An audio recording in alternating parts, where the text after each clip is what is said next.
letting food back into my life in a good way, and just and it was really beautiful actually to sort of see like, wow, I used to starve myself, and now like there's nothing better than you know, they're like, oh, yay, my nice meal today, I'm so excited, or dessert, you know, like treating you, like, to bring it back to what you were saying before, just there is nourishment and you know, in food as well, that is so you know, good for us in that sense. So no, I definitely believe that. And I don't know if that's in Western herbalism of what you're studying, but I really love also I follow this Ayurvedic doctor, and he was mentioning it's not just what we eat. He's like, it's not even that important. It's like also how we eat and when we eat.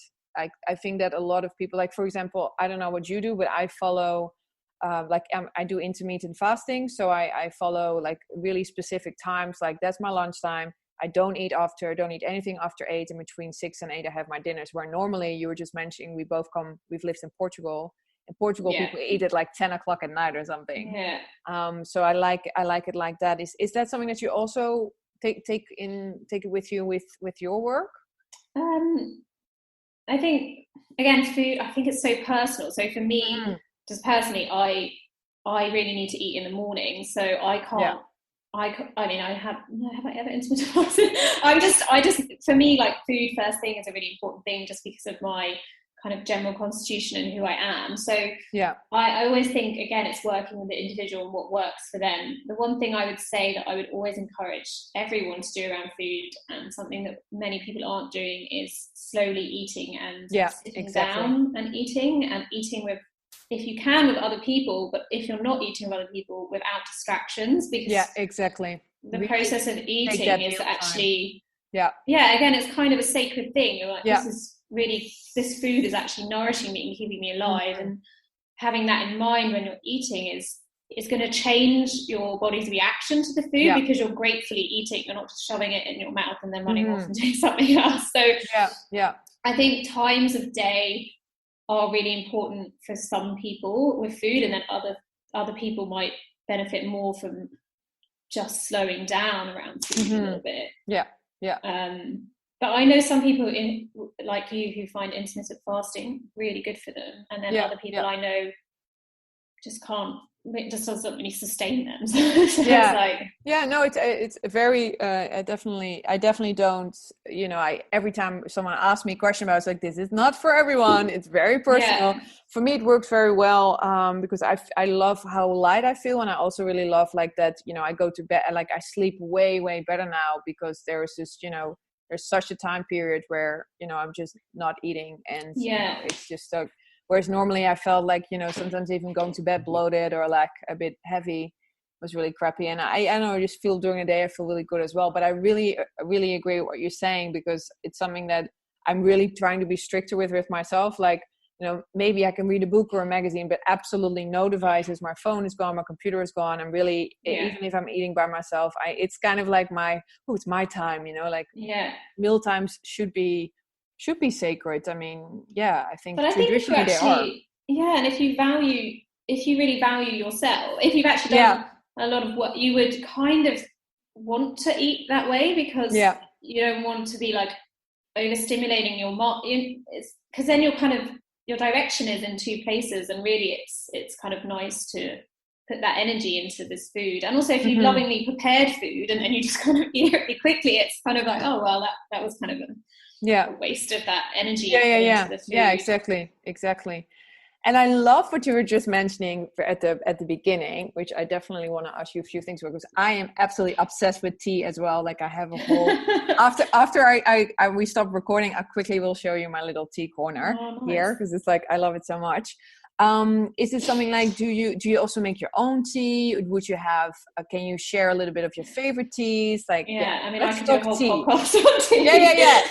We'll do it one day. We'll do tea time. We'll do tea time. I was actually thinking about this, and I was wondering if it's because I'm British or if I'm just obsessed with tea in general. I'm not really sure, but tea. So I think for me, tea is just one of those things, because when I'm saying tea, I'm not just like, I think also people people think of tea and it's like one tea bag in a cup. And I'm like, that's not the tea we're talking about. I'm talking about like loads of different varieties of herbal teas, jasmine tea in all shapes and forms. But I mean, herbal tea is one of the biggest aspects of herbalism. So I suppose before I got into herbalism, I would drink a lot of kind of like those yogi teas or pucca tea, and I would kind of always be mixing up. I did buy some dried herbs as well at some point in my life and try them, but I think this fascination with flavors and what the different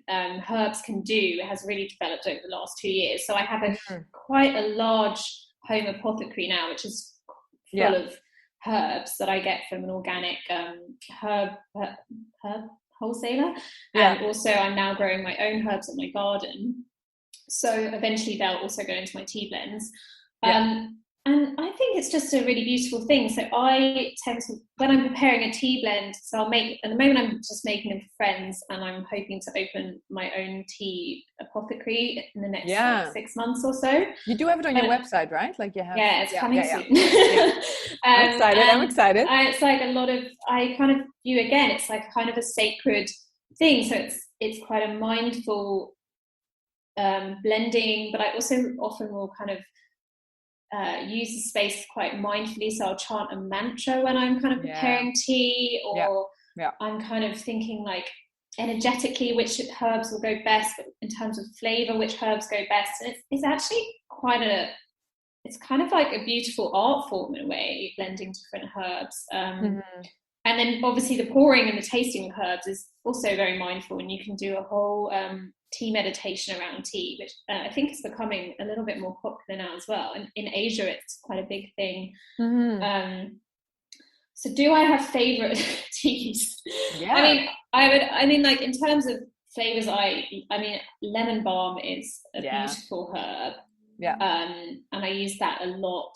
I use peppermint quite a lot. Love peppermint. Goes well with everything. Yeah, it does actually. It's quite strong, but it actually, if you use a little bit of it with other herbs, you can kind of have the other flavors coming through. The only thing with peppermint is can be a bit overpowering with other flavors. But I use rose quite a lot, which we were talking about earlier. What else do I use? I use herbs that maybe are a little bit, sometimes that people might not know them. So mugwort, for example, is a herb I'll use. It's a herb that's often used for lucid dreaming. So so you can have it in a smudge stick, or you can make tea with it. So a good nighttime tea if you want to have lucid dreams, not necessarily if you want to have a nice piece, it can be it can be a quite potent, but that with chamomile and lemon balm and lavender is a nice kind of gentle tea for nighttime. Chamomile is actually a really nice herb to use a lot.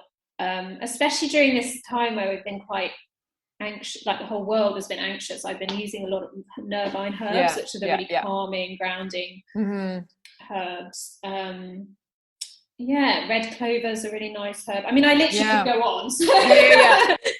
Do you have? But you get the idea. I get the idea, Becca. Yeah. I must after the episode, I should ask you if you said like, you are making it. Maybe I can get some tea from you. I'm super curious. I'm in Holland. Yay. Yeah. So do you take any sort of specific tea also when you have your period? Like, is that something that is that a time where you're also looking at? So I forgot to mention nettle, which is probably one of my absolute favorite herbs. I don't know how that didn't get mentioned, but nettle is really high in iron, so really good for vegans, but also really good for during that time, during your period, because obviously you're losing your blood. So nettle's really good. What other herbs? Raspberry leaf is a good herb during your period. And just kind of rose again, a feminine herb, just something that nourishes a bit. Yeah, kind of nourishing. But there are specific herbs that you can take. Yeah, I mean, those three are the ones that I can think of off the top of my head. But there are others. Yeah. And you use them yourself as well, like I love tea. It's so good. Like I don't think I ever have a day where I'm not drinking like non-stop tea. It's kind of funny when you meet people. Some people don't like tea though, so it's They're not our friends. Not gonna drink with us. Yeah, and it's funny what you said about the UK, because it's actually it's quite a big thing in Holland as well. I guess because we just, we're cold countries, and I mean, my mom drinks a lot of tea. I had an auntie who was always drinking tea. It's just like one of those things where, and I'm obsessed. Do you also have a teapot obsession? Yeah, I do, and I have some really nice teapots. Yes, I have the same. I love teapots. Are so. I mean, it's just the best. Like they're so cute and sweet, and like, oh, bring the teapot out, and it's just, there's something really this homey feeling, but also again, and different, and also like having a favorite mug, or like and there's so many nice ceramicists making lovely mugs now. So and I think that's another thing with tea, is that if you use your favorite mug in a teapot, and you kind of again make it into like this special thing instead of just gulping down a tea, and I really like that aspect of it, that you can kind of turn a really simple thing into something quite beautiful. It's so beautiful. Absolutely. So as a last question, thank you so much for everything you already shared. And maybe you already, like, my last question is very specific about today, so maybe some of the things you already shared could be, you could rephrase them again, but like, if we think about Earth Day, what does the earth mean to you, and what can we do for the earth? Like, because we must do some things for the earth, I would say, for Mother Earth. What do you think? Yes, I do think we need to do a lot for Mother Earth. That's a really good question.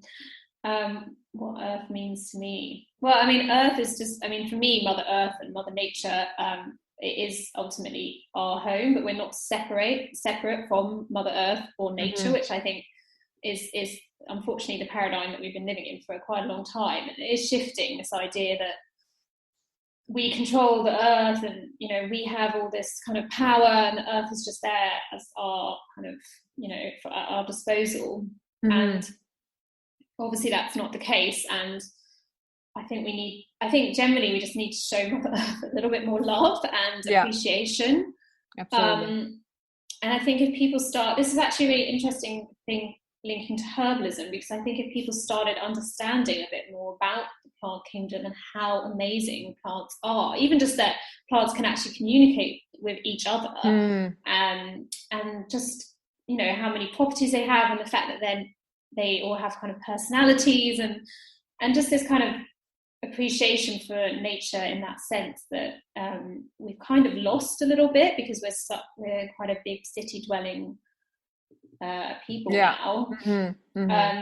But I always kind of encourage people to spend time obviously more outside in nature, but also to grow your own, you can grow stuff inside as well if you have a city apartment, but just to grow something, and kind of it's actually like a really sweet moment if you've never grown anything, and then you see a little shoot and you're like, I grew so something. Nice, right? Yeah, to see your own progress. And I think people kind of forget that that is really beautiful, and I also think I think there's kind of a joy, and maybe like trying to maybe make people appreciate and have that joy again. Spending time in nature would be a really good thing. That starts out with children as well, doesn't it? Because totally. I mean, when we were kids also, I remember like when we were kids and we had to like grow these little plants at school, and then you would watch them every week, and they'll be in your classroom, and and we're the same. Like my boyfriend and I, we're at the moment, it's tomato plants outside, and every day we're like, oh, I grow it a little bit more, like it's just exciting, it really is. No, that was really beautiful. And I think also, for all the listeners as well, for me, my yoga teacher always said, like, it's not like we think that the earth belongs to us, but we belong to the earth, like it's just kind of, the earth doesn't just belong to us. We can't just take it as like, okay, it's ours. Like it's the other way around. And that to me is, I think, the biggest thing that I think about when I think of Earth Day. And also every day is Earth Day. Like, it's great that we celebrate. It's great that we celebrate. It's great that we celebrate that on a specific day, because I like that we celebrate, that at that time in 1970, the environmental activism started happening. But I mean, I think for us passionate vegans, every day is Earth Day. It's true. Thank you so very much. I learned a lot from you, and I'm gonna look even different to plants now because of you. Yeah, thank you so much for having me. And I can't wait to have tea together. You know, we can like